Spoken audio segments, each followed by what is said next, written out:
So একটু আগে আপনাদের ভিডিও স্ক্রলিং করতে করতে আমার সামনে একটি ভিডিও আসলো, আর সেখানে বলতেছে যে আপনারা যারা ফেসবুকে লাইভ করতেছেন তারা পিছনের ব্যাক ক্যামেরা দিয়ে লাইভ করবেন না, তাহলে ফেসবুক মামা আপনার পেজ বা প্রোফাইলে সমস্যা তৈরি করবে, এরকম তার নাকি একটা নোটিফিকেশন দিয়েছে। আমি অবশ্য এটা স্ক্রিনশট দিয়ে রাখেছি, আপনারা একটু পড়ে নেন। যারা এই সম্পর্কে জ্ঞাত অর্থাৎ ইংরেজি যারা বোঝেন তারা 100% বুঝবেন যে এখানে কী বলতেছে। সো সে কিন্তু এই যে মানুষকে ভুল ইনফরমেশন দিচ্ছে, আর আর ভুল ইনফরমেশন দেওয়ার কারণে যারা তাকে ফলো করতেছে তাদের কি সমস্যা হবে বা তার কি সমস্যা হবে সেই বিষয় নিয়েই আলোচনা করতেছি। সো আমি যেহেতু ভিডিওটা দেখতে দেখতে আমার সামনে ওই ভিডিওটা এসেছে, মনে করলাম যে আপনাদেরও একটু সচেতন করি।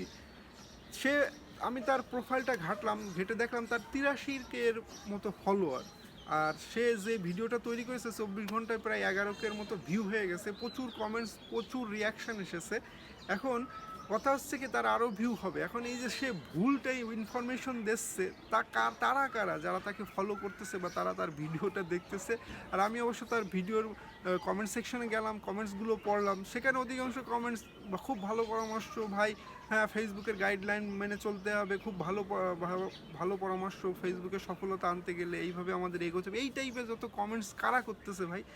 এখন আমি তো ওটা ভালো করে পড়লাম, ওখানে তো লেখা রয়েছে যে লুপিং অর স্ট্যাটিক কন্টেন্ট দিয়ে আপনি কোনো ধরনের লাইভ করতে পারবেন না। যেমন লুপিং ভিডিও যারা সম্পর্কে না জানেন তারা তো, আমার ভিডিও যারা দেখেন তারা তো জানেন যে লুপিং ভিডিও কি, স্ট্যাটিক কন্টেন্ট কি, বা স্ট্যাটিক ইমেজ কি, বা স্ট্যাটিক ভিডিওস কি। হ্যাঁ, ধরেন অধিকাংশ লাইভ আপনারা দেখবেন, আমরা প্রায় চোখে দেখি যে অনেকে লাইভ মানে সামনে আসে না।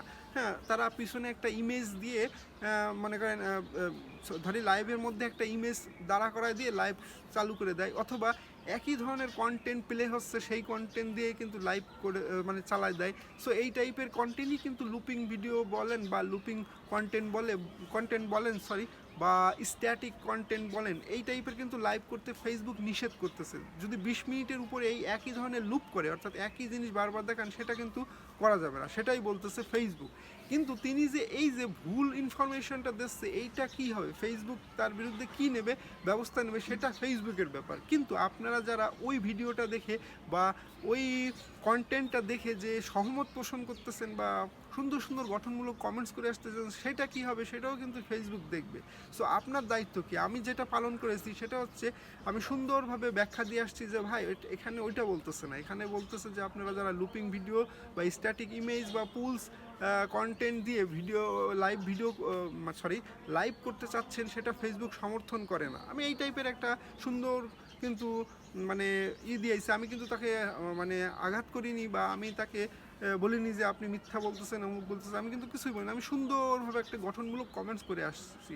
হ্যাঁ, এখন যারা ওখানে কমেন্টস করবে, ধরুন আপনার সামনে এই টাইপের ভুল ইনফরমেশন বা ভুল ইনফরমেটিভ ভিডিও আসলো বা কন্টেন্ট আসলো, আপনি তার সাথে কখনোই সহমত পোষণ করবেন না। আপনার দায়িত্ব হচ্ছে যদি ওই বিষয়ে আপনি জানেন তাহলে আপনি সুন্দরভাবে ব্যাখ্যা দেবেন, আর যদি না জানেন ভিডিওটা স্কিপ করে চলে যাবেন। হ্যাঁ, এটা হচ্ছে আপনার একজন দায়িত্ব, কারণ তার ভিডিওতে সমস্যা হবে আজ না হোক কাল, কিন্তু আপনিও জানেন সমস্যায় ওখান থেকে না পড়েন, সেই বিষয়ে অবশ্যই খেয়াল রাখতে হবে। হ্যাঁ, ফেসবুক কী করবে না করবে সেটা হচ্ছে তার সাথে ফেসবুক বুঝবে। সো আমাদের দায়িত্ব হচ্ছে আমরা সঠিক ইনফরমেশন নেব, সঠিক পরামর্শ নেব, আর সঠিকদের সাথেই থাকবো। তাহলে কিন্তু ফেসবুকে আপনি 100% কোনো রিস্ক ছাড়াই সফলতার দিকে এগোবেন। এইসব ভুলভাল ইনফরমেশন যারা দেয় তারা ভাইরাল হতে পারে, হ্যাঁ, তারা কিছু না জানতে পারে, বাট তাদের যে ফলো করে তারা কারা সামনে এগোচ্ছে আর বা কারাই বা কত দূর যেতে পারবে, এটাও কিন্তু একটা ভাবার বিষয়। সো আজকের ভিডিওটা আর বেশি লং করবো না, ধন্যবাদ সবাইকে।